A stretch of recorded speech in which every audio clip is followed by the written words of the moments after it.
Okay, Interstellar review. Christopher Nolan. I've seen all of his movies now, thanks to a Christopher Nolan class I took over the summer. The only one I hadn't seen before Interstellar was Insomnia, which I thought was okay, especially when you compare it to the original, which is much better. Enough of that. Basically, brief summation of what I think of Christopher Nolan. I like him, but I wouldn't consider myself... I wouldn't put him as like one of my favorite filmmakers, per se. I liked Following, which is his first movie. I like Memento. I don't love it. I don't love it as much as most people do, but I have to revisit it. I understand that. Insomnia, that was okay. Batman Begins is the best DC movie in my opinion.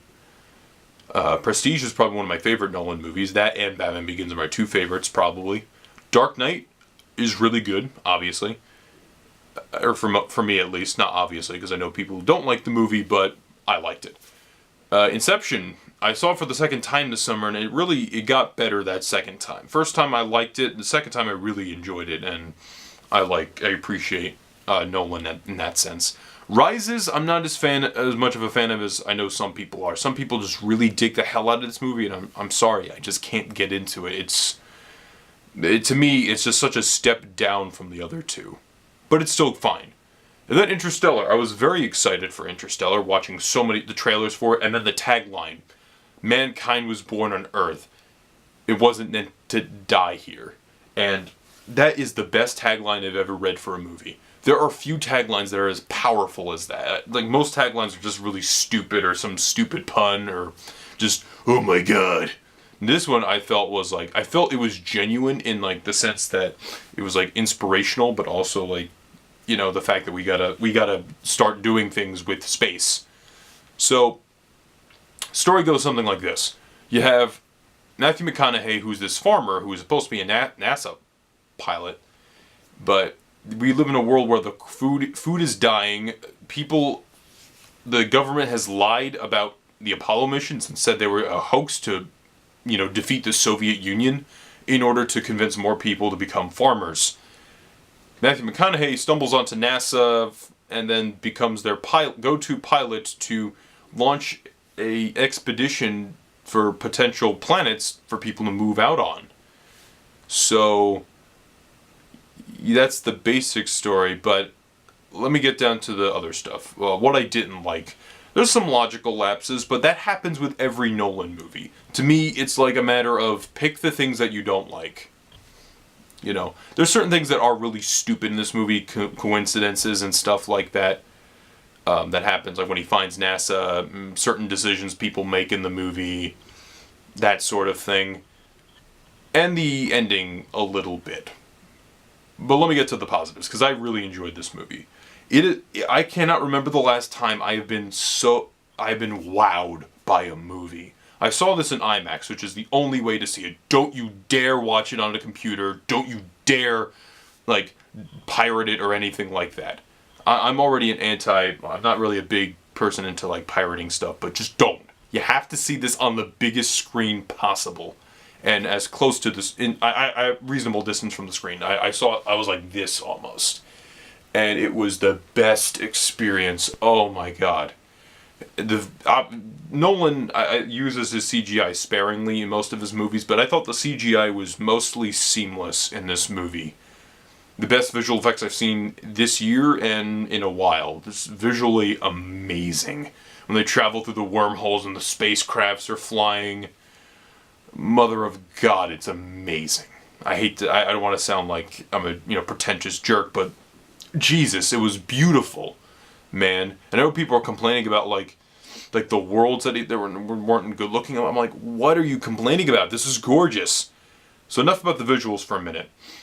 Oh yeah, if you're wondering if it's similar to 2001, definitely. Specifically towards the third act, where something people would question if they like it or not. I kind of dug it in an emotional sense, or in the thematic sense.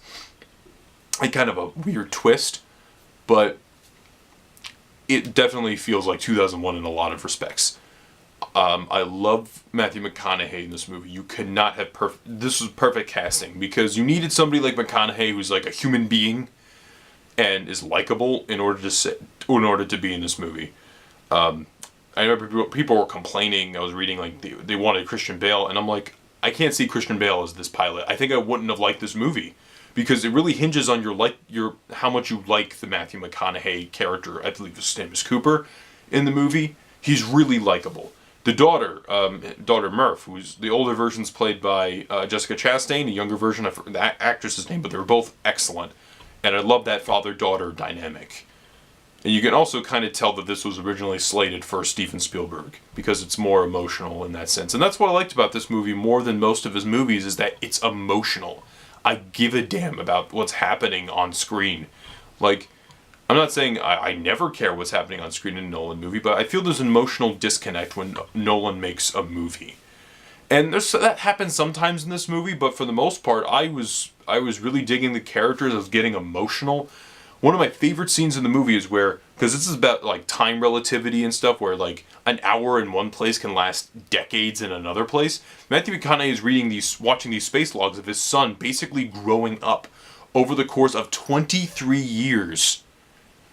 And he's just crying and sobbing and realizing, oh, he missed all of that. And I'm like, it is so powerful.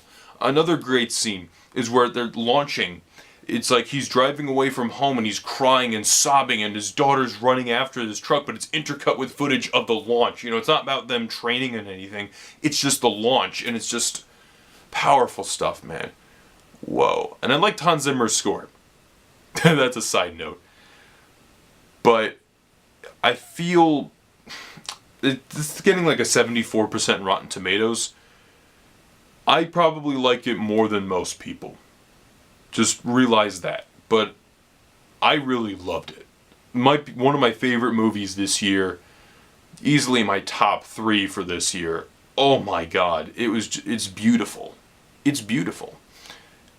And you have to see it on an IMAX screen. Largest screen possible. You just go see it now. Is really all I have to say. Like my Birdman review, 2 great movies I saw this weekend. Just go see it. And sure, it has its logical issues and problems, but that's with every Nolan movie. There's logical problems. I know people say like, "Oh, that happens in every movie," but I mean, like specifically Nolan. I think there's like a weird trait where he has like these logic holes. But I feel you got to pick which ones you like and which ones you don't like. Honestly, I feel it ultimately comes down to that. And while Interstellar might not be Nolan's best movie, I feel it's probably one of my favorites. Because I cared about the characters. I've never been so wowed by the visuals of a movie in quite a while. And it just makes me excited to see what we have in store for the future in terms of special effects. It's just an exciting movie. Go see it. See you guys later.